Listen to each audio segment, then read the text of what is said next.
예, 이재명 대통령이 오늘 새 정부 첫 새해 예산안을 설명하는 시정연설에 나서게 됩니다. 네, 한편 대통령실은 여당에서 추진하던 재판중지법에 직접 제동을 걸고 나섰는데요. 관련 내용 포함한 정치권 이슈들 박성민 전 더불어민주당 최고위원, 박민영 국민의힘 미디어 대변인과 함께 짚어보겠습니다. 두 분 어서 오십시오. 안녕하십니까. 예, 말씀드린 대로 대통령실에서 민주당이 추진하고 있던 재판중지법에 제동을 걸고 나섰습니다. 대통령실과 또 여야 입장 모아봤는데요. 듣고 대담 시작하겠습니다. 함께 보시죠. 정청래 대표 등 당 지도부의 간담회를 통하여 국정안정법의 추진에 관하여 추진하지 않기로 의견을 모았다. 민주당은 재판중지법 추진 보류 입장을 낼 게 아니라 현재 본회의에 계류 중인 이재명 재판중지법을 즉각 폐기해야 합니다. 헌법상 당연히 중단되는 것이니 입법이 필요하지 않고 만약 법원이 헌법에 위반해서 종전의 중단 선언을 뒤집어 재개하면 그때 위헌 심판 제기와 더불어 입법해도 늦지 않다고 판단합니다. 자, 지금 내용을 보면요. 민주당에서는 불과 어제까지만 해도 이 재판중지법을 이번 달 안에 추진하겠다 이런 입장을 밝혀서 저희도 어제 이 시간에 관련 내용들을 다뤄봤는데 하루 만에 이제 입장을 바꿨습니다. 이제 바꾼 배경이 이제 대통령실에서 이제 이야기가 나온 건데 뭐 어떻게 봐야겠습니까? 이게 대통령실에서 어쨌든 지금 민주당에서 추진하고 있는 것에 대해서 이제 제동을 건 거 아니겠습니까? 그러니까 이제 이 재판중지법 자체가 좀 불필요하다라는 시각이 대통령실에서는 있었던 것 같습니다. 특히 이제 강훈식 비서실장의 입을 통해서 나왔다라고 하는 것은 대통령의 의중이 상당 부분 실려 있다라고 볼 수도 있는 대목이라고 저는 보는데요. 결국 이게 헌법 84조에 의해서 이미 중단된 재판들에 대해서 이미 법적인 판단이 끝났고 사실은 헌법학자들 대다수의 의견 중에서도 이 대통령의 불소추 특권으로 인해서 재판이 재개되거나 혹은 재판이 현직임에도 불구하고 진행되거나 이러기는 어렵다라고 보는 의견이 대다수인데 그러니까 간단하게 말씀을 해주셨던 거니까 이게 입법으로까지 가는 것에 대해서 이제 대통령실에서 좀 부담을 느낀 것 같다라는 것인데, 근데 민주당에서 입법을 추진하는 과정까지 대통령실 그럼 사전 교감이 없었다고 봐야 되는 겁니까? 그렇게까지 얘기가 크게 오갔던 것 같지는 않습니다. 그러니까 왜냐하면 처음에 이게 당초에 이 재판중지법을 추진하겠다, 그러고 이제 국정안정법으로 이제 이름을 바꾸고 추진하는 과정들 사이를 보면 예. 처음에 개별 의원들의 개별적인 의견이다라고 처음엔 당 지도부 차원에서 얘기를 했고 여기에 대해서 지도부 논의라든지 당론 채택이라든지 이런 부분들이 결정된 바가 없다라고 했기 때문에 사실 그 시점에서는 대통령실과 뭔가 조율을 하거나 추진하겠다는 구체적인 계획을 대통령실에 전달할 일도 없었을 것으로 생각이 됩니다. 근데 그 뒤에 이제 지도부 차원에서 논의를 하고 어떻게 할지를 좀 구체적으로 정리를 하겠다라고 했을 때에는 추진 의사가 비교적 당 차원의 추진 의사가 명확해졌다라고 볼 수 있었기 때문에 여기에 대해서는 아무래도 대통령에 대한 여러 가지 이제 논박이 오갈 수 있는 의제이다 보니까 대통령실에 전달이 되지 않았을까 싶은데요. 결과적으로 이것이 오히려 긁어부스럼을 만들 수가 있고 무엇보다도 이번에 성공적으로 치러졌던 에이펙이라는 외교적인 성과 자체를 무색하게 만들 수 있고 혹은 이 이슈 자체의 이 쟁점을 지금은 어떤 외교적 성과에 좀 초점이 맞춰져 있다라고 한다면 재판중지법을 이제 당 차원에서 추진하겠다라고 하면 이 시선 자체가 옮겨질 수 있는 우려도 있었을 것입니다. 그런 의미에서 진짜 명분상으로도 그렇게 필요한 상황이 아니고 그 외에도 대통령의 여러 가지 행보들과 이 대통령의 성과들이 좀 묻힐 수가 있다라는 우려를 대통령실에서는 하지 않았을까 싶습니다. 하루 만에 지금 대통령실에서 결국 기자회견에 나서면서 이 부분을 일단 멈춰섰습니다. 관련해서 여태까지의 과정 좀 어떻게 보셨습니까? 일단은 저희가 피고인 출신 대통령 때문에 이런 논의를 제도권에서 펼쳐야 한다라고 하는 것 자체가 국민의 한 사람으로서 굉장히 참담하다. 이 말씀을 먼저 덧붙이겠고요. 지금 여당에서 갑작스럽게 재판중지법을 추진하는 것이 아닙니다.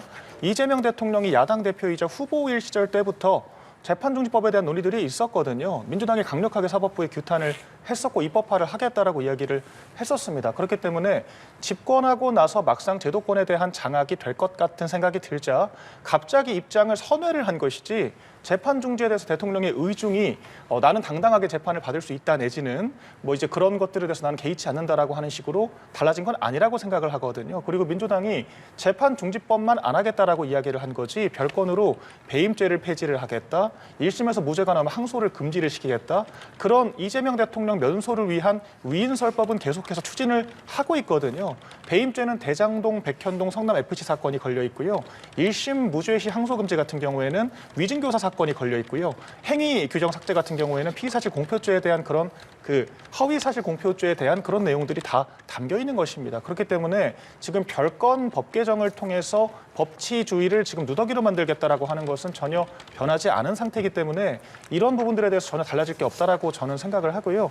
또한 이게 재판중지법을 한다라고 하는 것이 기본적으로 헌법 위에 법률을 올리겠다라고 하는 겁니다. 우리 헌법상 명시적인 규정은 소출을 금지한다라고 되어 있지 재판 그 자체에 대한 언급이 아예 없는 거거든요. 근데 이게 특권이라고 하는 것은 방어적으로 보수적으로 해석을 해야 되는 겁니다. 명시적인 규정이 없는 특권을 대통령에게 줄 수는 없는 것이기 때문에 그런 부분들을 입법으로 보완을 하겠다라고 하는 건데 그 자체는 굉장히 취약함을 노출할 수밖에 없는 것이죠. 왜냐하면은 민주당이 이제 다수당이 아니게 되는 순간 다음 총선이 국민의힘이 만약에 승리를 하게 되면은 법이라고 하는 건 단숨에 폐지가 될 수도 있는 거거든요. 이에 대해서 이재명 대통령이 뭐 제2요구권을 행사할 수도 있겠습니다만 그마저도 대통령 개인을 방어하기 위한 방탄용 거부권 행사라고밖에 해석이 안 되는 것이기 때문에 민주당 입장에서는 무리수를 두려고 했다가 잠시 제동이 걸린 것뿐이다라고 저는 해석을 하고요. 계속해서 이런 사법 리스크를 안고 있는 대통령이 국정을 제대로 운영할 수 있을 것인가에 대해서 야당은 집중적으로 공략을 할 수밖에 없을 것 같습니다. 알겠습니다. 자, 이런 가운데 이재명 대통령이 내년도 이제 정부 예산안에 대한 시정연설을 위해서 조금 전 저희가 전해드린 것처럼 국회의사당에 도착을 했습니다. 예. 이제 국회 시정연설 같은 경우에는 지난 6월 이후에 이제 두 번째 시정연설인데 보시는 모습이 이제 조금 전에 이재명 대통령이 오늘 시정연설을 위해서 국회의사당에 도착해서 이제 로텐더홀 관련해서 입장하는 모습인데요. 앞에는 지금 국민의힘 의원들이 저희가 속보로 전해드린 것처럼 앞서 추경호 전 원내대표에 대한 검찰의 영장 청구에 반발해서 오늘 이제 시정연설에 참여하지 않겠다라고 하면서 항의 시위를 하는 모습까지 확인을 할 수 있습니다. 오늘 시정연설 일단 초반 분위기 어떤지부터 좀 여쭤봐야 될 것 같습니다. 근데 저는 국민의힘이 예. 저렇게까지 할 필요가 없다고 생각해요. 그러니까 왜냐하면 이게 일단 예산에 대해서 뭐 첨예하게 지금 부딪히기도 전이고 사실은 대통령이 와서 시정연설을 통해서 국회에서 국회의원들 앞에서 그리고 국민들 앞에서 어떤 이 철학과 가치와 그리고 실제적인 목표들을 가지고 예산을 짰는가에 대해서 설명하는 자리잖아요. 그렇다고 한다면 본인들도 들어와야 될 필요가 있는 것이고 지금 저렇게 이제 항의성으로 저런 일종의 시위를 벌이는 것 자체는 사실 추경호 전 원내대표에 대한 이 검찰의 영장 청구 때문이라는 거잖아요. 이 대통령이 시킨 것도 아닌데 왜 그 부분을 이 대통령을 향해서 어떻게 보면 비판을 하느냐 이 부분도 사실 납득이 되지 않고 이 영장 청구권 같은 경우에도 이 추경호 전 원내대표가 계엄이 일어나고 나서 계엄 해제 표결을 하려는 의원들을 의도적으로 방해했다라는 그런 중차대한 혐의라고 한다면 내란 중요임무 종사자 혐의를 받고 있는 사람을 감싸고 돌 것이 아니라 오히려 저 자리에 이제 참석을 해서 국회의원으로서의 본분을 다하는 것이 먼저이지 않았을까.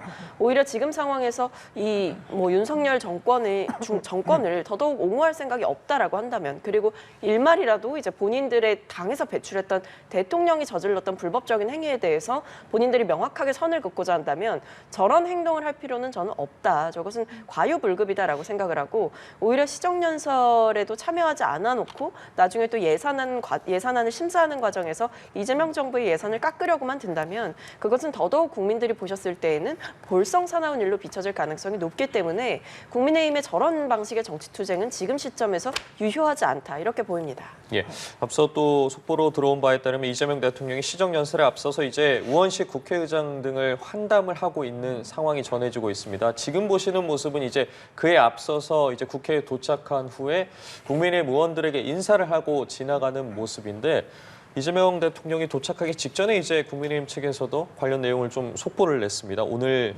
말씀해 주신 부분에 항의를 하면서 시정연설에 참석하지 않겠다라고 입장을 냈는데요. 분위기가 굉장히 지금 초반부터 냉랭합니다. 그럴 수밖에 없죠. 저희 야당 입장에서는 소수 야당임에도 불구하고 여당 주도의 3대 특검에 의해서 굉장한 야당 탄압을 받고 있거든요. 또한 당장 오늘이 시정연설인 상황에서 그런 배려가 있었다라고 하면은 바로 전날 전직 추경호 원내대표에 대한 구속영장 청구를 하는 일은 있어서는 안 되는 일이었겠지요. 3년 전에 민주당은 이와 같은 야당에 대한 탄압이 없었음에도 불구하고 윤석열 대통령의 첫 번째 시정연설을 똑같은 모양새로 보이콧을 했었습니다. 그럼 그때 민주당은 명분이 있었습니까? 이 부분을 지적하지 않을 수가 없고 이재명 대통령이 직접 수사 지휘를 하지는 않았겠지요. 설마 그랬을 거라고 생각을 하지만 이번 3대 특검 같은 경우는 야당은 완벽하게 선택권이 배제된 상태에서 여당이 추천을 하고 대통령이 반나절 만에 임명을 하는 그런 즉답적인 상황으로 완성이 된 특검입니다. 그렇기 때문에 이번 특검이 가치 중립적인 수사를 하지 않는다라고 하는 것을 우리 모두가 알고 있는 것이고요. 더군다나 지금 이재명 대통령이 연루되어 있는 대장동 사건에 대한 1심 재판 결과가 지난주에 나오지 않았습니까? 그 재판 결과에서 이른바 의형제라고 하는 이 민관 협작 그리고 정진상이라고 하는 이재명 대통령의 최측근과 김만배, 유동규가 의형제라고 적시가 되어 있고요. 이에 대해서 성남시 수뇌부의 도움 없이는 불가능한 사업이었다라고 하는 것이 직접적으로 언급이 되어 있습니다. 한 발 더 나가서 이재명 대통령의 재판이 중단되어 있기 때문에 성남도시개발공사가 1,000억 원이 넘는 돈을 추가적으로 환수를 하고 손해배상 청구를 해야 되는 상황임에도 불구하고 그런 불법적으로 사용된 세금에 대한 환수 조치조차 못하고 있다라고 언급을 했거든요. 결과적으로 피고인 출신 대통령이 본인에 대한 사건이 재판 중단됐기 때문에 국민들의 낭비된 혈세가 회수되고 있지도 못한 이런 상황에서 오히려 야당에 대해서 특정되지도 않는 혐의로 탄압을 하면서 시정연설을 나서겠다라고 하고 있는 그런 초유의 상황이기 때문에 야당 입장에선 당연히 항의를 할 수밖에 없는 것이고요. 지금 예산에 대한 내용 자체도 저희가 판단해 볼 만한 부분들이 없습니다. 8%나 증액을 했다라고 하는데 대표적으로 23조 가까이가 지역사랑 상품권, 이른바 이번에 추경을 통해서 배포를 했던 그런 배급 형태의 지원금이라고밖에 볼 수가 없는 거거든요. 이런 부분들을 저희가 조목조목 짚어봐야 하는 부분이기 때문에 시정연설과 전혀 별개로 이 예산안에 대한 이 수정을 위한 노력은 야당으로서 당연히 해야 될 책무라고 생각을 합니다. 자, 이렇게 시정연설이 시작되기도 전부터 지금 보신 것처럼 국민의힘 의원들은 검은 마스크를 쓰고 시위를 하고 있습니다. 분위기가 상당히 좀 경색돼 있는 상황인데 어쨌든 지금 이재명 대통령은 이제 시정연설 전에 우원식 국회의장 등과 환담을 진행하는 것으로 지금 속보가 나오고 있습니다. 원래는 이제 여야 지도부도 함께 환담을 하는데 이제 어떻게 지금 진행이 되고 있는지 상황에 대해서는 들어오는 속보를 보면서 좀 말씀을 드려야 될 것 같고요. 일단 환담에서는 당연히 이제 앞서 말씀하셨던 것처럼 지난주에 있었던 뭐 슈퍼위크, 그러니까 정상 외교 슈퍼위크도 다뤄질 것이고 당연히 이제 오늘 이 예산안과 관련된 이야기들도 오고 갈 것 같은데 거기서부터의 이제 분위기라던가 오고 가는 내용들도 상당히 좀 중요하지 않겠습니까? 어떤 부분 좀 주목해서 봐야겠습니까? 그러니까 아무래도 이제 정부의 첫 예산안인 만큼 그리고 이번 이제 슈퍼위크 외교 슈퍼위크의 성과 중에 하나는 결국 이 이재명 대통령께서 대선 시절에 약속했었던 AI 시대로의 대전환을 이끌어내겠다. 그리고 신성장 동력으로서 신산업과 어떤 혁신적인 기술을 토대로 해서 우리나라의 어떤 먹거리를 창출을 하겠다. 이런 부분들이 사실은 이번에 엔비디아가 이제 한국에 26만 장 이상의 이 GPU를 공급한다라고 하면서 이른바 이 인공지능과 관련한 이 전략 자산이 확보가 됐다. 그리고 굉장히 유리한 고지에서 우리가 AI와 관련해서 성장을 도모할 수 있게 됐다. 이런 부분들을 좀 주목해 볼 만한 성과거든요. 그렇기 때문에 이번 특히 예산안에 있어서도 아마 이제 R&D와 관련해서 윤 정권 시절에 윤석열 정부 시절에 대폭 삭감되었던 그런 R&D 예산을 큰 폭으로 늘리고 AI 시대를 준비하는 예산들을 많이 담았을 것이다라는 점을 예상해 볼 수 있는데 이런 부분들에 대한 정부의 기조를 밝히고 어떤 이 협조를 당부하는 그리고 우리나라가 어떻게 나아가야 되는지에 대해서 이 문제의식을 가지고 이 예산안에 충분하게 담아냈다라는 점을 강조를 하면서 아마 국회 차원의 조속한 통과라든지 협조를 요청할 것으로 보입니다. 그리고 이번에 한미 정상회담이 있었고 거기에서도 이 관세 협상이 어느 정도 이제 타결이 되고 마무리가 됐는데 거기에 대한 특별법이라든지 이런 부분들로 국회가 정부의 외교 성과를 뒷받침할 필요도 있는 거거든요. 이런 것에 있어서도 이 국회 차원의 협조를 당부하지 않을까. 이것은 외교라는 것은 결국에 국익과 직결된 문제이고 여야가 따로 있을 수 없는 문제이기 때문에 아마 여러 면에서 이 국회의 협조를 강조하고 이 민생을 위해서 함께 협력하자라는 메시지를 대통령께서 통합의 기조 하에 하시지 않을까 싶습니다. 예, 자 지금 상황은 이제 시정 연설에 앞서서 우원식 국회의장 등과 함께 이제 환담을 하는 시간을 잠시 갖고 있습니다. 뭐 보시는 것처럼 정청래 대표의 모습, 김민석 총리, 우상호 수석 등의 모습이 보였는데 뭐 언뜻 보기에는 일단은 여당 인사들의 모습은 전혀 보이지가 않는 것 같군요. 맞습니다. 그러니까 야당이 없는 상태에서 여당끼리 지금 잔치를 벌이고 있는 그런 모양새가 될 수밖에 없기 때문에 반쪽짜리 시정연설이라고 하는 비판을 피하기가 어려울 것 같습니다. 그런데 그런 부분들에 대해서 여당이 억울해할 것이 없는 것이 야당 입장에서는 계속해서 탄압 일변도 이번에 국정감사 같은 경우에도 심판 역할을 해야 될 여당 출신의 과방위원장들이 이른바 쇼트 정치, 자기 정치를 하면서 아수라장을 만들지 않았습니까? 이런 장면들이 반복되고 있기 때문에 이번 정권이 다소에서 힘자랑을 통해서 단독으로 매사를 해결하려고 하는 그런 독단적인 모습을 보여주는 게 아닌가라고 하는 비판을 피하기가 어렵다라고 생각을 하고요. 이번 예산 같은 경우에도 야당 입장에서는 받아들이기 어려운 측면들이 너무도 많습니다. 일단 기본적으로 우리나라 국가 재정 적자가 GDP 대비 국가 부채가 50%를 지금 추월하고 있는 상황이거든요. 그런 상황에서 역대 최초로 정부 예산이 700조를 넘기는 8%나 인상을 해서 728조가 됐다라고 하는 건데 그마저도 R&D라고 하는 AI R&D를 제외하면은 국가의 미래 성장을 위한 투자 예산이 그렇게 많지가 않습니다. 지역사랑 상품권 같은 일시적인 예산에만 함몰되어 있는 측면들이 있는 것이고요. 또한 이 재정이라고 하는 것이 금리 인하 지금 압박이 큰 상태이기 때문에 계속해서 이제 유동성이 커질 수밖에 없는 상황이거든요. 그렇기 때문에 부동산을 위시한 생활 물가가 폭등을 하고 있는 그런 상황인데 이런 경우에는 재정 지출을 억제를 해야 되는 시점에 건전 재정 기조를 포기하고 재정 확장을 함에 따라서 굉장히 많은 이 시장에 부담이 될 수밖에 없는 그런 상황이거든요. 이런 부분들을 종합적으로 따져봤을 때 과연 야당과 협치해야 될 의사가 정부 여당에게 조금이라도 있는 건가 의구심을 가질 수밖에 없는 상황이고요. 이재명 대통령이 정말 통합이라고 하는 가치를 실험코자 했다라고 하면은 이렇게 여당끼리의 환담 자리를 갖기 이전에 항의하는 야당을 향해서 제대로 된 소통의 모습을 보여줬어야 한다라고 생각을 하거든요. 그런데 무슨 그냥 자신들을 가로막는 방해물 정도로 그냥 고개 한번 숙이고 지나가 버리는 그런 장면이 연출됐기 때문에 협치라고 하는 가치를 스스로 깨버린 것이 아닌가라고 하는 안타까운 마음이 있습니다. 지금 보시는 것처럼 저 자리에는 말씀드린 것처럼 민주당 지도부를 비롯해서 뭐 조희대 대법원장도 있습니다. 오부 요인도 함께하고 있는 자리인데 말씀하신 것처럼 이제 야당 이제 지도부는 앞서서 그 롯텐더홀에서 지금 시위를 하고 있기 때문에 이 환담 자리에는 참석을 하지 않고 있습니다. 자, 그런데 지금 대변인님께서 말씀하신 것은 여당에서 먼저 좀 소통의 자리를 마련하고 협치를 하기 위해서 손을 내밀어야 하는 거 아니냐라는 말씀을 하셨거든요. 이 부분에 대해서 어떻게 생각하세요? 네, 뭐 일단은 여야가 이제 민생경제협의체라는 것도 이제 함께 하자라고 얘기를 했었었고 그 외에도 이제 대통령께서도 취임하시고 얼마 되지 않아서 바로 이제 야당 대표를 만나고 적극적으로 초대를 하고 이런 모습들을 보였기 때문에 어떤 협치를 위한 노력이 없었다라고 보기는 어렵고요.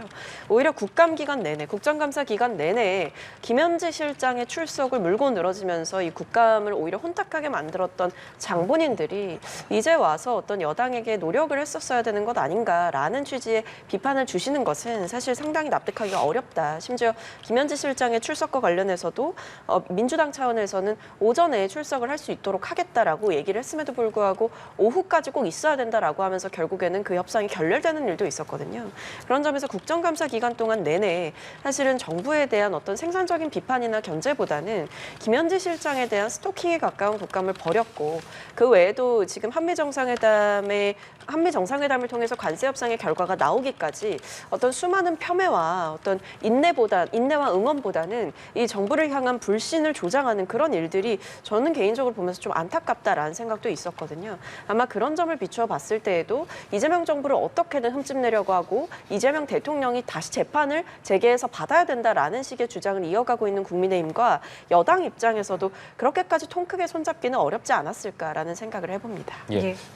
그렇다면 이제 잠시 후에 어쨌든 시정 연설이 이어질 텐데 이미 초반 분위기부터 저희가 계속해서 보여드리고 있는 것처럼 국민의힘에서는 지도부가 뭐 이재명 대통령 환담에도 참여하지 않았고요. 이제 네. 이재명 대통령이 어쨌든 국회 연단에 올라서 시정연설을 하지 않겠습니까?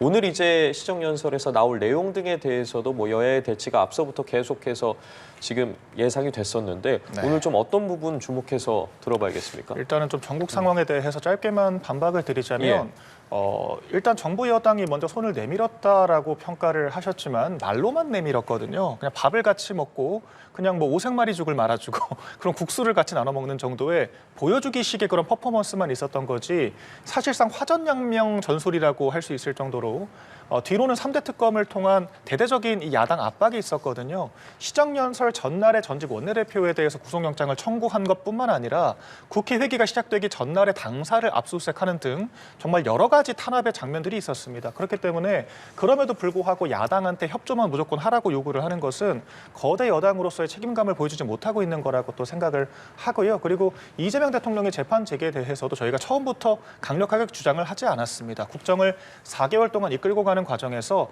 김현지 부속실장의 인사 게이트를 비롯해서 그러니까 대장동 관련 사건들을 모두 다 김현지 부속실장이 관리를 했다라고 전해지는 거 아니겠습니까?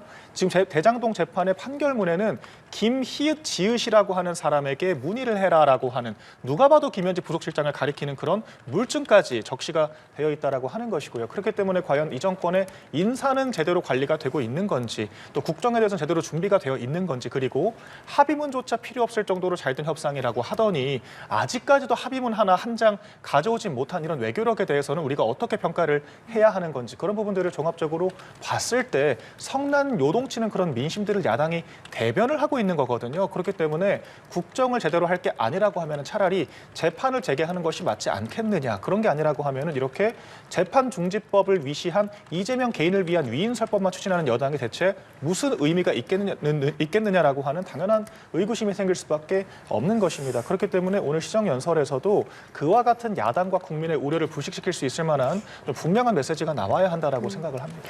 예, 알겠습니다. 자, 지금 이 시각 국회 본회의장 모습도 저희가 보여드리고 있는데 잠시 화면에 나왔습니다만 지금 본회의장에서의 국민의힘 의원들이 앉아 있어야 할 자리가 텅 비어 있습니다. 지금 반으로 이제 나뉘어서 한쪽은 텅 비어 있는 자리가 보였고요. 한쪽은 이제 민주당 의원들이 자리를 지키고 있는 모습인데요. 이제 저 자리에서 지금 들어온 소식에 의하면 이제 우원식 국회의장도 오늘 국민의힘 의원들의 불참에 대해서 유감을 표한다라는 발언을 짧게 내놓은 것으로 전해지고 있습니다. 자, 어쨌든 이제 저 본회의장에 이재명 대통령이 직접 시정연설에 나서서 이제 말씀드린 것처럼 이제 내년도 예산안에 대한 설명 그리고 협조를 다루게 되는데요. 지금 보고 계시는 것처럼 본회의장의 모습이 지금 국민의힘 의원들이 앉아 있어야 할 자리가 텅 비어 있습니다. 아마 저 모습으로 시정연설은 그대로 진행이 되지 않을까라고 현재까지는 생각을 해볼 수 있겠는데요. 지금 저희 대변인님께서는 이렇게 말씀을 하셨습니다. 그러니까 여러 내용들 측면에서도 이렇게 갑자기 8% 올린 것에 대해서도 이제 국민의힘에서는 굉장히 좀 우려스럽다라는 것과 협조에 대한 메시지도 오늘 좀 나와야 되는 거 아니냐라는 말씀하셨는데 오늘 어떤 부분 좀 개인적으로 좀 눈여겨보고 계시고 또 어떤 부분 좀 저희가 집중해서 들어야 되겠습니까? 뭐 일단 아무래도 제일 많이 나올 수밖에 없는 얘기는 이 경주 에이펙의 성공에 대한 얘기 그리고 한미 정상회담 그다음에 한중 정상회담 한일 정상회담에서 있었던 여러 성과들에 대한 개괄적인 보고가 좀 있지 않을까라는 생각이 들고요. 어떤 이 외교 슈퍼위크를 성공적으로 마친 대통령의 성과 보고가 어느 정도는 앞에 있지 않을까 싶습니다. 그 외에도 이제 예산과 관련해서는요. 이 8% 올렸다라고만 치부를 하기에는 단순히 이제 오른 퍼센테이지에만 집중을 하기에는 내용을 좀 들여다봐야 되지 않을까 싶은데 이번 외교에서도 굉장히 주목했던 것이 AI와 관련한 성장 동력을 외교적으로 어떻게 만들어 가느냐 이 부분도 중요했던 거거든요. 거기에 대한 토대가 좀 만들어졌다라고 볼 수가 있을 것 같고 이 대통령께서 대한민국의 목표가 아시아 태평양 지역의 AI 수도로 거듭나는 것이다라고 밝혔던 만큼 반도체, 통신, 자동차 등 주요 산업뿐만 아니라 한국 사회 전반의 AI 전환을 위한 R&D 예산을 대폭적으로 증감시키는 그런 부분이 중요하지 않을까 잠시만요. 싶습니다. 말씀 중에 이제 이재명 대통령이 국회 본회의장에 입장하고 있습니다. 지금 여당 의원들이 양옆에 나란히 서서 박수를 치면서 이재명 대통령을 맞이하고 있는 모습을 확인하실 수 있는데요. 곳곳에서 이제 함성도 좀 터져나오고 있는 것으로 보이고요. 이와 관련해서 이재명 대통령도 입장을 하면서 악수를 나누고 있는 모습까지 확인할 수 있습니다. 네. 잠시 후에 이 대통령 오늘 728조 원 규모의 내년도 정부 예산안에 대한 시정연설에 나설 예정인데요. 앞서서 지금 국회 본회의장에 입장을 하면서 여당 측 의원들 또 여당 측 인사들과 악수를 나누며 환호를 듣고 있는 모습 확인하실 수 있습니다. 네, 보시는 것처럼 이재명 대통령은 국회를 찾았고요. 말씀드린 것처럼 내년도 예산안에 대한 직접 설명, 또 필요성, 국회 협조까지도 오늘 당부를 하게 됩니다. 이 외에도 지난주에 있었던 에이펙과 관련한 내용이 들어갈지 또 야당과의 어떤 협조에 관한 이야기가 들어갈지 이 부분도 좀 저희가 눈여겨서 좀 지켜봐야 될 대목일 것 같고요. 또 하나 특이한 점은 오늘 이제 국민의힘 의원들은 지금 저 본회의장에 전혀 들어오지 않았습니다. 그렇기 때문에 관련해서도 이재명 대통령의 발언이 있을지까지도 여러분들께서 함께 지금부터 지켜보시면 되겠습니다. 이재명 대통령의 시정연설 지금부터 함께 들어보시겠습니다.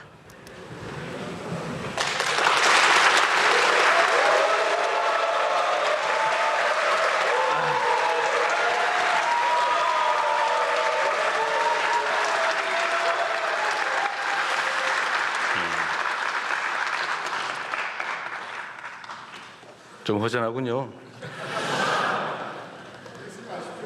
네. 존경하는 국민 여러분, 그리고 우원식 국회의장님과 국회의원 여러분, 새 정부 출범 이후 첫 정기국회에서 내년도 정부 예산안을 직접 설명드리게 돼서 매우 뜻깊게 생각합니다. 예산안 설명에 앞서서 경주 에이펙의 성공을 위해 힘을 모아주신 모든 국민 여러분께 진심으로 감사하다는 말씀을 드립니다. 고맙습니다.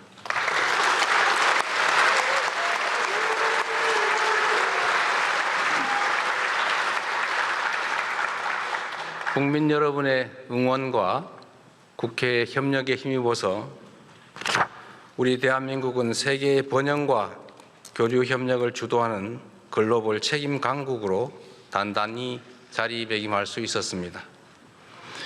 에이펙 정상회의 최초로 인공지능과 저출생 고령화 등 인류가 공동으로 직면한 도전 과제를 함께 풀어가기로 합의했고, 문화 창조 산업을 에이펙의 새로운 성장 동력으로 명문화함으로써 향후 K컬처의 지속 가능한 성장을 공고히 했습니다.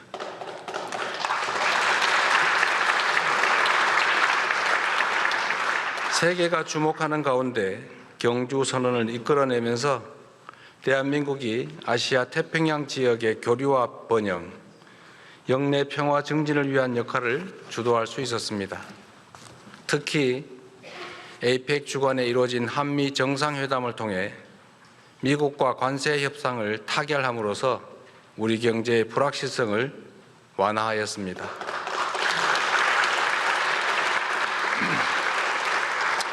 우리의 주력 수출 품목인 자동차와 반도체 분야에서 경쟁국과 동등한 수준의 관세를 확보함으로써 평평한 운동장에서 경쟁할 수 있는 토대를 마련했습니다.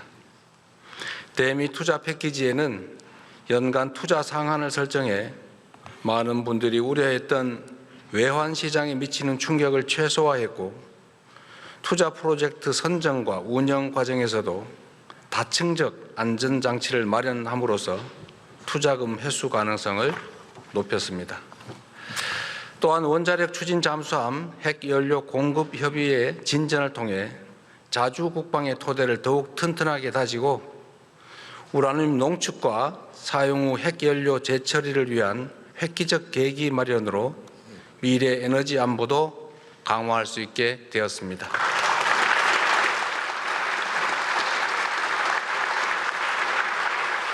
한중 정상회담을 통해서는 한중 관계를 전면 회복하고 양국이 전략적 협력 동반자로서 실용과 상생의 길로 함께 나아가기로 다시 합의했습니다. 무엇보다 민생이 가장 중요하다는 공감대 속에 양국 중앙은행 간 70조 원 규모의 통화수업 계약, 그리고 초고가 스캠 범죄 대응을 비롯한 6건의 MOU를 체결하기도 했습니다. 최악의 상황에서도 최선의 결과를 만들기 위해 영혼까지 갈아 넣으며 총력을 다했다는 말씀을 드립니다.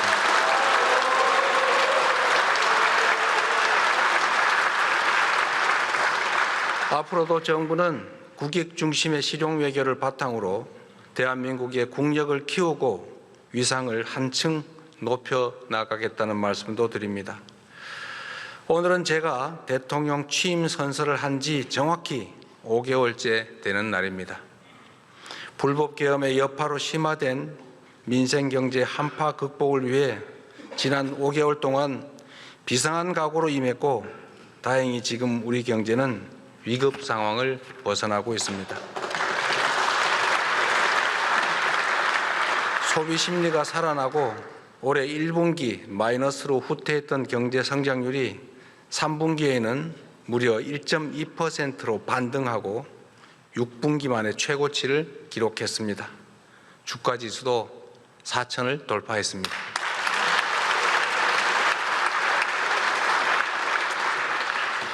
국민 여러분의 협력으로 주가를 옥죄던 지정학적 리스크, 지배구조 리스크, 시장 투명성 리스크가 일부 개선되고 인공지능 등 산업경제 정책이 조금씩 자리를 잡아간 덕분으로 생각됩니다. 그러나 여기에서 안주하거나 만족하기엔 우리가 처한 상황이 결코 녹록지가 않습니다. 우리는 지금 겪어보지도 못한 국제 무역 통상 질서의 재편과 인공지능 대전환의 파도 앞에서 국가 생존을 모색해야 할 절체절명의 위기에 처해 있습니다. 변화를 읽지 못하고 남의 뒤만 따라가면 끝없이 도태될 것이지만 변화를 선도하며 반발짝 앞서가면 무한한 기회를 누릴 수가 있습니다. 농경사회에서 산업사회로, 산업사회에서 정보사회로 전환해 왔던 것처럼 인공지능 사회로의 전환은 피할 수 없는 필연입니다.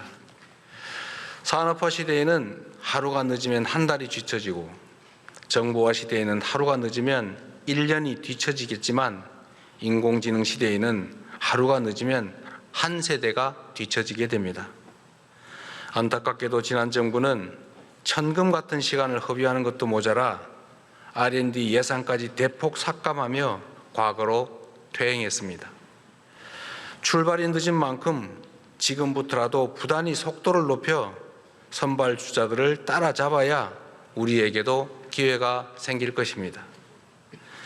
박정희 대통령이 산업화의 고속도로를 깔고 김대중 대통령이 정보화의 고속도로를 낸 것처럼 이제는 인공지능 시대의 고속도로를 구축해서 도약과 성장의 새로운 미래를 열어야 합니다.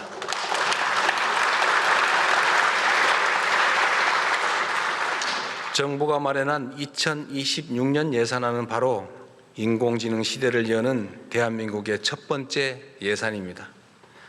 정부 예산은 모두 국민이 낸 세금이고 그 세금에 국민 한 분 한 분의 땀과 눈물이 배어 있는 만큼 단 한 푼의 예산도 허투루 쓰지 않기 위해 노력했습니다. 미래를 대비하기 위해 꼭 필요한 예산은 과감하게 편성하되 불필요하거나 시급하지 않은 예산은 대폭 삭감했다는 말씀을 드립니다. 저성과 저효율 지출을 포함하여 역대 최대 규모인 27조 원의 지출을 삭감하였고 모든 내역을 투명하게 공개하여 국민께서 제대로 감시하고 주권을 행사할 수 있도록 했습니다. 정부는 2026년 총 지출을 올해 대비 8.1% 증가한 728조 원으로 편성했습니다. 인공지능 시대 미래 성장과 재정의 지속성을 함께 고려한 전략적 투자인 만큼 국회에 적극적인 협조를 부탁드립니다.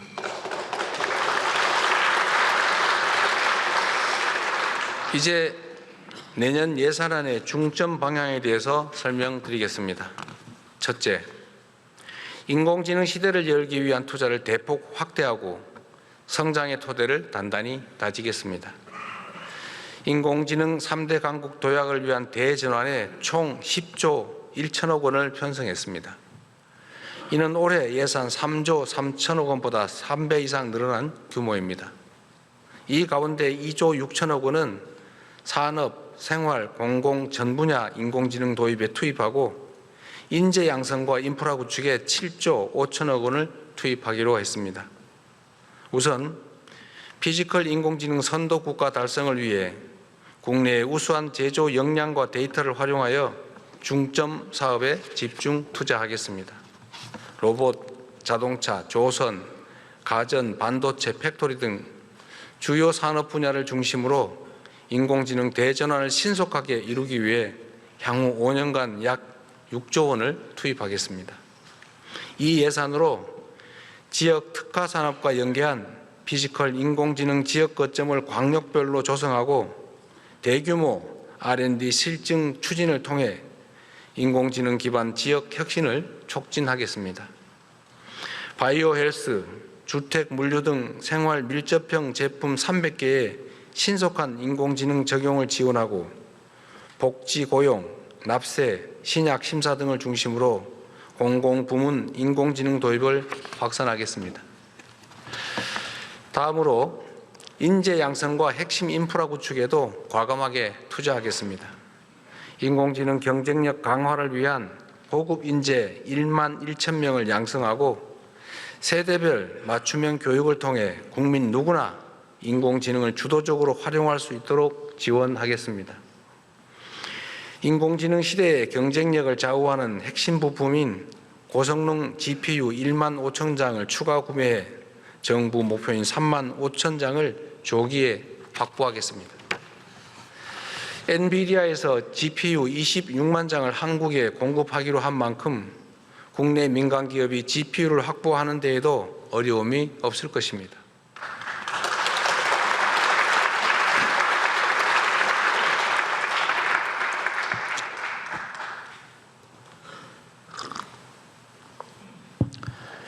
인공지능 콘텐츠, 방위산업 등 첨단 전략산업 분야의 핵심 기술 개발을 위한 R&D 투자도 역대 최대 규모인 35조 3천억 원으로 19.3% 확대 편성했습니다.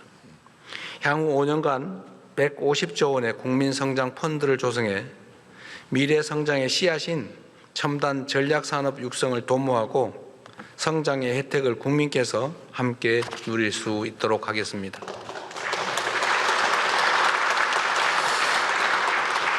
인공지능 시대에는 문화의 중요성이 지금보다 훨씬 더 커질 수밖에 없습니다.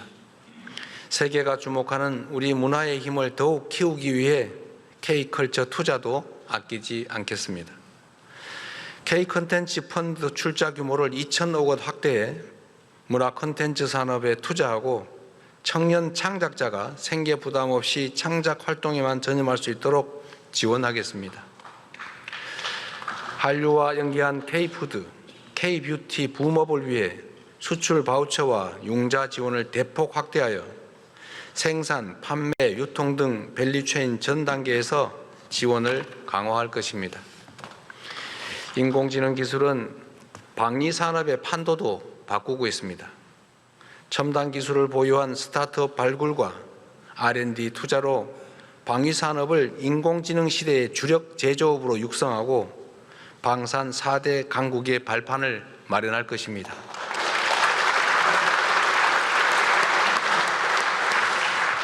이를 위해 내년도 국방 예산을 올해보다 8.2% 증액된 약 66조 3천억 원으로 편성했습니다. 재래식 무기 체계를 인공지능 시대에 걸맞는 최첨단의 무기 체계로 개편하고 우리 군을 최정예 스마트 강군으로 신속하게 전환하여 국방력을 획기적으로 강화하고 우리의 염원인 자주 국방을 확실하게 실현하겠습니다.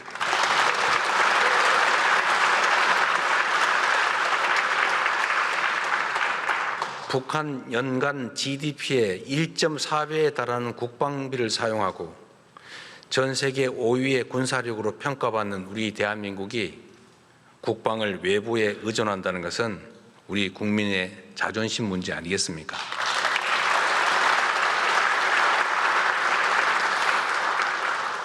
둘째, 취약계층의 생활을 두텁게 보호하고 국민의 생명과 안전을 굳건히 지키겠습니다. 새로운 기술 발전은 인류의 삶의 질 향상에 기여하지만 한편으로는 격차가 커지는 그늘을 드리우기도 합니다. 시대 변화의 충격을 가장 빨리 크게 받는 사회적 약자와 취약계층을 보호하는 것은 국가의 기본 책무입니다. 저소득층의 안정적 소득 기반 마련을 위해서 기준 중위소득을 역대 최대인 6.51% 인상하여 생계급여를 4인 가구 기준 매월 200만 원 이상 지원하도록 하겠습니다. 발달장애인 주간활동 서비스 지원 인원을 확대하고 장애인 일자리를 대폭 확충하여 자립과 사회 참여의 토대를 공고히 하겠습니다. 각종 사고와 재난, 재해로부터 국민의 안전을 확보하는 데에도 만전을 기할 것입니다. 더 이상 일터에서 다치거나 목숨 잃는 일은 없어야 합니다.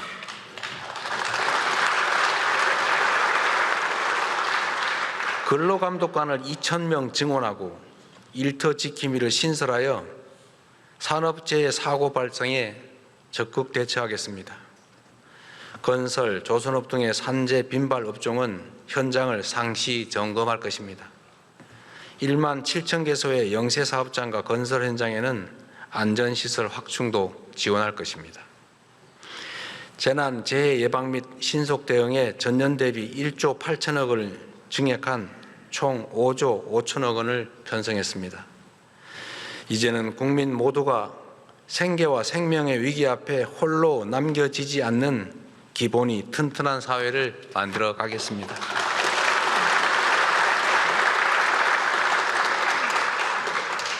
근본적으로는 한반도 평화 정착을 위해 최선을 다하겠습니다.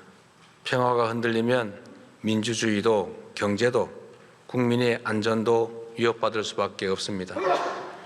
남북 간 신뢰 회복과 대화 협력 기반 조성을 위해 담대하고 대승적인 노력을 기울여 나가겠습니다. 휴전선 일대에서의 군사적 긴장 완화 노력을 지속하고 교류 협력, 관계 정상화, 비핵화를 통한 END 이니셔티브로 평화 공존, 공동 성장의 한반도의 새 시대를 확실히 열어가겠습니다.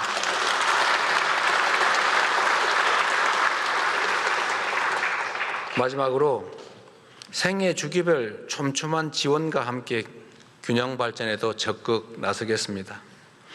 인공지능 시대에는 모두가 주역이고 모든 지역이 중심이 되어야 합니다. 먼저 연령대별 맞춤형 지원을 통해 인구 구조 변화에 적극 대응하겠습니다. 출생률 반등을 위해 아동수당 지급 연령을 만 7세에서 2026년 만 8세 이하까지 확대하고 임기 내에 12세 이하까지 늘려나가겠습니다.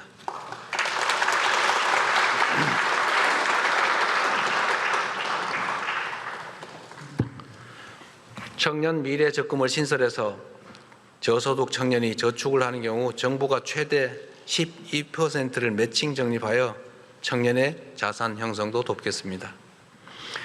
일상생활에 어려움을 겪는 우리 어르신들이 살던 곳에서 불편함 없이 노후를 보내실 수 있도록 지역사회 통합 돌봄을 전국으로 확산하고 노인 일자리도 110만 명에서 115만 명으로 확대하여 사회 참여 기회를 넓히겠습니다.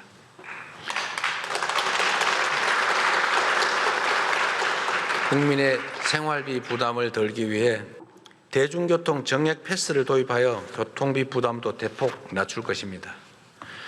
경영 안정 바우처 지급과 24조 원 규모의 지역사랑 상품권 발행으로 어려움을 겪는 소상공인 지원도 확실히 하겠습니다.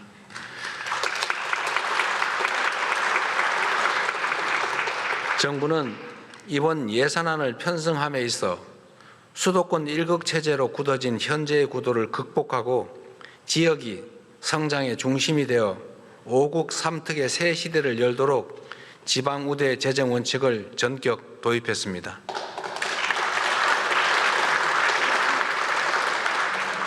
수도권 집중 완화와 국토 균형 발전을 위해서 수도권에서 거리가 멀수록 더 두텁게 지원하도록 설계했습니다.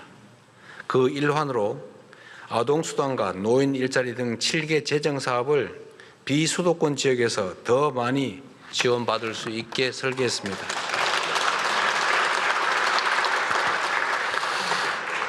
그 외에도 재정이 수반되는 국가사업 시행 시에는 지방우선, 지방우대를 지속적으로 확대해 나가겠습니다. 인구 감소 지역 주민께는 월 15만 원의 농어촌 기본소득을 지급하겠습니다. 지역 전략산업과 연계하여 거점 국립대를 지, 산, 학연 협력의 허브로 육성하고 학부, 대학원, 연구소를 아우르는 패키지형 지원 체계를 구축하겠습니다. 지방정부가 여건에 맞게 스스로 사업을 결정할 수 있는 포괄 보조 규모도 10조 6천억 원으로 기존보다는 3배가량 대폭 확대해서 지방정부 행정의 자율성을 확실히 제고하였습니다.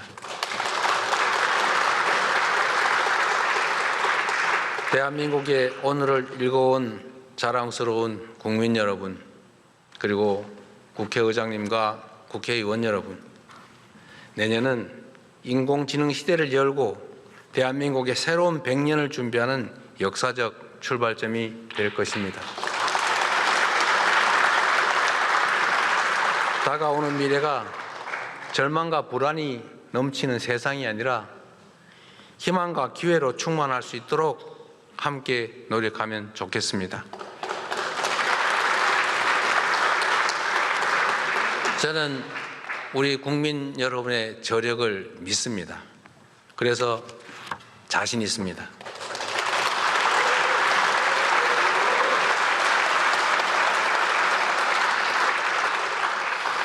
전쟁의 폐허 속에서 한강의 기적을 일궈냈고 금모으기 운동으로 IMF 외환위기를 극복해낸 우리 국민들이 힘을 모은다면 못해낼 일이 뭐가 있겠습니까?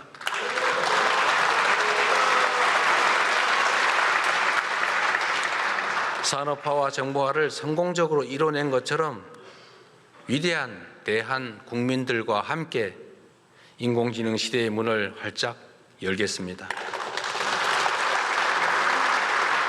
대한민국의 미래를 위해서 정부는 열린 자세로 국회의 제안을 경청하고 좋은 대안은 언제든지 수용하겠습니다. 비록 여야 간 입장의 차이는 존재하고 이렇게 안타까운 현실도 드러나지만 국민과 나라를 위하는 진심은 다르지 않다고 믿습니다. 이번 예산안이 법정 기한 내에 통과되어 대한민국이 새로운 미래로 나아갈 수 있도록 초당적인 협력을 부탁드립니다. 2026년 예산안이 치밀한 심사를 거쳐서 신속하게 확정될 수 있도록 기대합니다. 고맙습니다.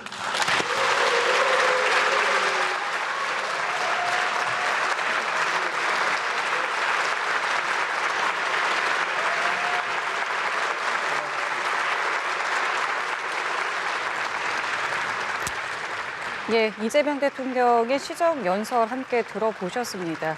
한 20분 조금 넘게 진행된 내년도 예산안에 대한 시정연설을 들어보셨고요. 지금은 시정연설을 마치고 여당 의원들과 악수를 나누면서 국회 본회의장 밖으로 나가고 있는 모습 보여드리고 있습니다.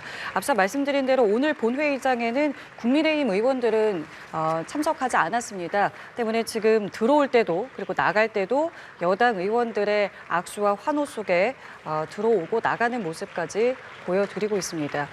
시정연설 내용을 좀 간단하게 정리를 해드리자면 먼저 에이펙에 임한 입장에 대한 설명 그리고 국민을 향한 감사의 메시지가 있었습니다. 그리고 이번 예산안에서의 지출 증가율이 큰 부분이죠. R&D 분야라던가 인공지능 분야에 대한 설명과 배경 또 필요성에 대한 강조가 있었고요. 이 외에도 뭐 국방이라던가 민생 등 예산이 사용되는 곳에 대한 설명과 또 필요성에 대한 강조가 있었습니다. 또 나아가서 예산 처리 시한까지 초당적인 협력을 당부를 하면서 잘 통과되기를 바란다라는 말로 시정연설을 마무리했습니다. 자, 마무리하고 이제 국회 본회의장을 나가고 있는 이재명 대통령의 모습까지 저희가 보고 계십니다. 일단은 내용적인 측면에서 뭐 여러 가지 것들을 좀 볼 수 있을 것 같은데 먼저 어쨌든 이번에 가장 이제 증가율이 큰 부분이 이제 인공지능 또 R&D 분야인데 이 부분에 대한 강조가 이제 여러 차례 좀 들어갔습니다. 어떻게 좀 보셨는지요? 이게 대통령께서 밝히신 포부가 있는 거예요. 결국에 이 대한민국이 아시아 태평양 지역의 AI 수도로 거듭나겠다라고 이야기를 했고 그 외에도 이제 외교적인 과정에서도 이 외교 성과 면에서도 이 AI 시대로의 전환을 위한 전략 자산들을 많이 확보를 했다. 이렇게 평가를 받는 만큼 이번에 정부가 편성한 이 예산안을 통해서 이 R&D 예산을 늘리고 결국 이것은 새로운 성장 동력을 만들기 위한 준비 과정이라고 볼 수가 있는 거거든요. 그 외에도 AI 시대로의 전환을 뒷받침하기 위한 실질적으로 실행될 수 있게 하기 위한 실행력을 갖추기 위한 목적으로 이 예산안을 편성을 했다라고 볼 수가 있는 겁니다. 그래서 지금 보면 한국이 AI 시대로의 전환에 있어서 나름대로 선두를 달릴 수 있는 자산들을 핵심적으로 많이 확보를 했다라고 볼 수 있는 만큼 이 정부의 예산안을 통해서 설정했던 여러 가지 목표들에 대해서 조기 달성할 수 있는 토대를 만들었다. 이 지점에서 여야가 협력해서 소통하고 그 외에 이제 초당적으로 이 부분을 신속하게 처리해 주길 바란다라는 당부가 함께 섞인 겁니다. 이 부분은 대통령께서 하신 약속과 그리고 우리나라가 나아가야 될 새로운 성장의 동력을 AI 시대로의 전환으로 삼았다라는 점에 방점이 찍혀 있고 이것이 매우 적절한 방향이다라는 것을 볼 수 있겠습니다.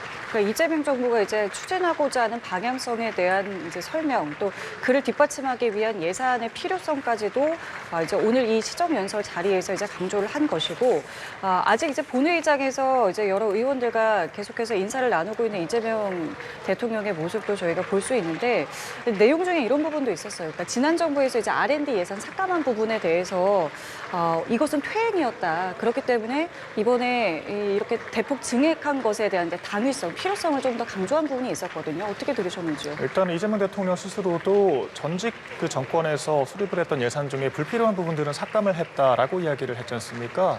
R&D 예산이 전반적으로 필요한 것은 맞습니다만 그 와중에는 이 용역이나 업무 추진을 빌미로 해서 명목만 만들어 놓고 제대로 활용되지 못하는 예산들이 당연히 있는 것이거든요. 그에 대한 관리 감독을 강화하겠다라고 하는 것이 당시 R&D 예산 삭감의 취지였는데 그런 것들이 좀 오독이 된 그런 느낌들이 있었습니다. 그렇기 때문에 당시에는 비판을 많이 받았지만 사후적으로는 R&D 예산 중에 제대로 활용되지 못하는 부분들이 있다라고 하는 여러 보도들이 이어졌었거든요. 그런데 그런 상황들을 대통령이라고 하는 현직 대통령이 프레임화를 해서 마치 전 정권에서 R&D AI 그런 분야 자체를 괄시를 한 것처럼 이야기를 하는 것은 적절치 않았다라고 생각을 하고요. 결과적으로 전 정권 탓만 있고 AI 그런 분야의 투자를 강화하겠다라고 이야기를 했지만 전혀 구체적이지가 않습니다. AI라고 하는 것이 R&D 예산만 늘린다라고 되는 것은 아니거든요. 윤석열 정권 당시에는 100만 명의 디지털 인재를 양성하겠다라고 하는 등의 구체적인 인재 양성 방향들에 대한 로드맵 제시가 있었습니다만 오늘 시정연설에서 그런 부분들은 전혀 확인해 볼 수가 없었고요. 결과적으로 돈만 쓰겠다라고 한 결과밖에 되지 않았습니다. 또한 둘째로 이 다른 나라 같은 특히 AI 강국이라고 평가받는 중국 같은 국가들은요.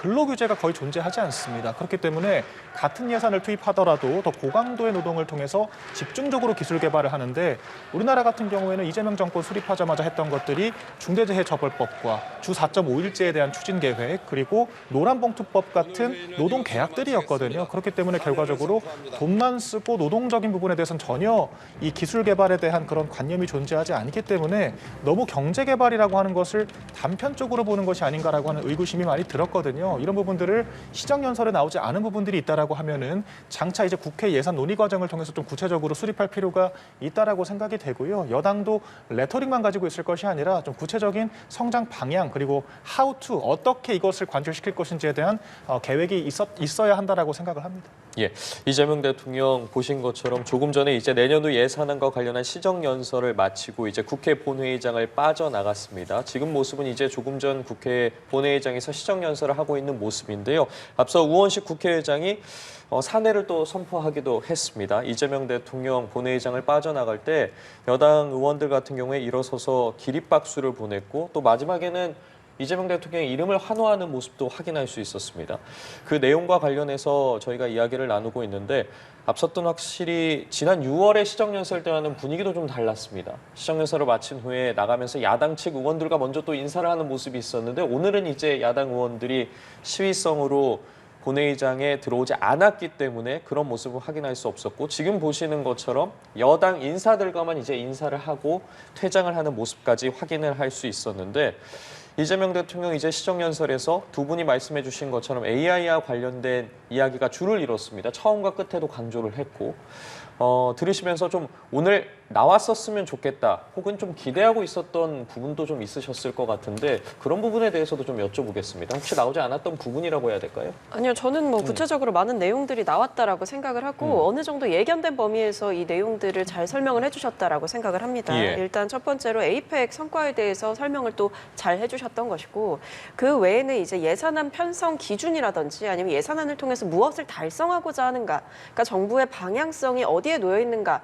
그러니까 이 부분에 결국 AI 시대를 준비하는 AI 시대로의 대전환을 준비한다라는 점에 대해서 구체적인 말씀을 저는 해주셨다고 봤거든요. 실제로 보면 이런 얘기도 있었어요. 이 국방 예산에 대해서 이제 증액했다라는 얘기도 했고 자주국방 실현하겠다라고 했는데 그 이전에 무슨 얘기를 했냐면 이 방위 산업 부문을 AI 시대의 주력 제조업으로 육성을 하겠다.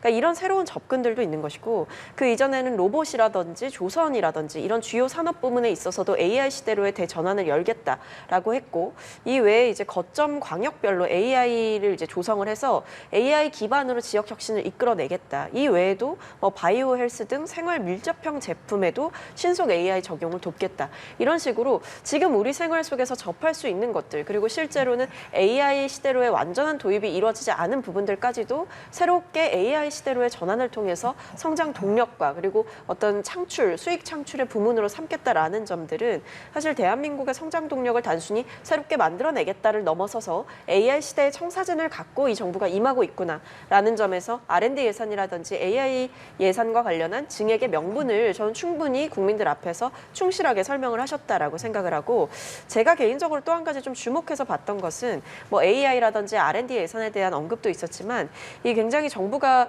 이 수도권 과밀화에 대한 여러 가지 이제 고민을 갖고 있구나. 그렇기 때문에 이 수도권 1극 체제를 극복하고 지역이 성공의 주역이 되도록 하겠다. 이런 지점들도 저는 눈여겨볼 만했다고 생각을 합니다. 그래서 여기에 대해서 뭐 5극 3특 새 시대를 열도록 지방 우대 재정 원칙을 도입하겠다라든지 아니면 7개의 재정 사업이 비수도권이 더 많이 지원을 받게 하겠다라든지 이런 식으로 우리나라의 새로운 성장 동력을 AI라든지 R&D 예산을 통해서만 이끌어내는 것이 아니라 수도권 과밀화 혹은 뭐 수도권 1극 체제를 극복함으로써 지역에도 새로운 성장 동력이 생길 수 있도록 하겠다라는 것은 우리나라가 지금 여전히 이제 맞닿아 있는 뭐 인구 소멸 문제라든지 인구 감소 문제 혹은 지방 소멸 문제 혹은 수도권 1극화 문제 이런 것들이 결국에는 뭐 부동산 문제, 교육 문제 혹은 성장 문제와 다 직결되어 있는 부분인데 여기에 대해서 정부가 가지고 있는 새로운 방향성이 제시가 되어서 이 부분에 대해서도 저는 굉장히 좀 새롭게 들었다라고 말씀드리겠습니다. 필요한 부분들은 어쨌든 내용에 다 담겼다라고 말씀해 주셨거든요. 일단 국정의 기본이라고 하면은 외교와 경제, 안보 세 가지 축이 있지 않겠습니까? 세 가지 모두 저는 좀 아쉽다라고 생각을 했거든요. 이건 APEC 같은 경우에는 구색은 잘 갖췄다라고 평가를 받습니다만 결과적으로 APEC 행사를 우리가 왜 연례 행사로 추진을 하는 것이겠습니까? 결과적으로 국제사회가 같은 규범을 공유하면서 공정하게 연대를 하고 성장을 하겠다라고 하는 그런 취지를 담고 있다라고 하는 건데 이번 같은 경우에는 우리나라가 의장국이었음에도 불구하고 자유무역이라고 하는 공동성장 연대의 기초적인 그런 단어조차도 합의문에 포함을 시키지 못했거든요. 그런 부분들이 이 미중 양국 관계에서 제대로 된 중재자 역할을 하지 못한 것이 아니냐라고 하는 평가들이 있었는데 그에 대해서 과도하게 아전인수격으로 잘했다라고 하는 자화자찬만 있었다라고 저는 생각을 하고요. 가장 큰 문제가 저는 경제라고 생각을 하거든요. 경제라고 하는 것이 가장 중요한 게 물가와 성장입니다. 그런데 지금 고물가 저성장 기조가 고착화되고 있는 상황에서 아무런 지금 대안적인 논의가 없었다라고 생각을 합니다. 당장 오늘 발표된 물가 통계를 보면은 지난달 10월이 15개월 동안 최고치를 기록을 했거든요. 2.4%포인트가 물가가 올랐습니다. 그런데 반대로 성장률은 1%대 내외 정도를 지금 예상을 하고 있는 상황이기 때문에 장기적으로 지속 가능한 성장을 어떻게 할 것인지에 대한 로드맵이 중요하다라고 생각을 하는데, 제가 아까 비판을 드렸던 것처럼 AI에 대한 굉장히 표면적인 얕은 수준의 이런 계획만 있고 구체적인 성장 담론이 전혀 존재하지 않는 거거든요. 그리고 또 이제 지난달에 발표된 그런 이 고용 통계를 보면은 우리나라 지금 제조 산업과 특히 건설 산업의 경기가 굉장히 악화되어 있는 상황입니다. 각각 8만 명대 정도의 근로자들이 감소한 것으로 통계가 집계가 되고 있고요. 특히 건설 경기 같은 경우에는 10대 건설사들이 모조리 다 건축을 중단하고 있는 그런 상태가 지속되고 있거든요. 그런 과정에서 우리나라의 전통적인 이 제조 강국이라고 하는 장점을 전혀 살리지 못하고 있고, 어떻게 회복할지에 대한 계획이 없는 상태에서 막연하게 R&D 예산만 늘리면 AI가 발전할 것이다 라고 이야기하는 것은 후발주자라고 하는 우리나라의 지금 상태를 망각하고 있는 것이 아닌가라고 하는 또 심각한 의구심이 들고요. 또 국방 같은 경우에도요, 8%를 늘리겠다라고 얘기를 하면서 외국 군대에게 의존하는 것에 대해서 조금 약간 희화화하는 듯한 그런 발언을 또 했었습니다. 이게 미국 군대에 의지하지 않겠다라고 하는 그 이제 이른바 전작권 환수 문제를 좀 복론화하고자 하는 그런 의지라고 저는 생각을 하는데, 국방 예산 8% 늘리고 자주 국방을 하겠다라고 하는 게 저는 좀 우스꽝스럽게 느껴질 수 있다고 생각을 했거든요. 더군다나 이 8%를 재래식 무기를 신식 무기로 바꾸겠다라고 한 건데, 그것도 우리나라가 자체적으로 개발을 하는 개념이 아니지 않습니까?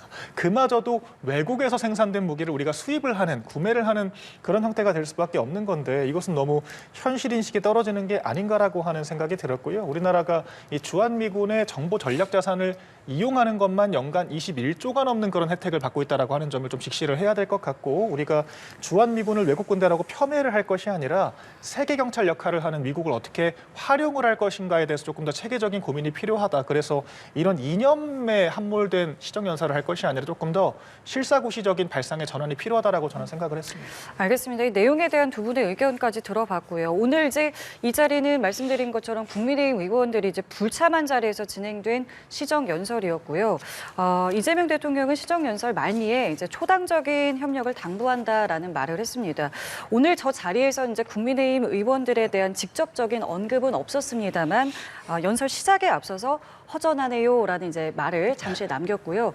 보신 것처럼 이제 본회의장 들어가는 과정에서 이제 국민의힘 의원들의 저런 항의성 이제 모습을 봤고, 아마 본회의장 밖에서도 국민의힘 의원들을 이제 마주하지 않았을까라는 생각도 드는데, 글쎄요, 초당적인 협력을 당부했고, 물론 이제 절차에 있어서는 어쨌든 이제 뭐 여당이 워낙 다수이기 때문에 뭐 진행하는 데 있어서는 큰 어려움은 없을 수는 있습니다만은, 앞으로 이 여야의 오늘 어쨌든 저희가 시각적으로 이 대치하는 장면을 봤기 때문에요. 이 부분은 좀 어떻게 진행이 될 것 같으신지요?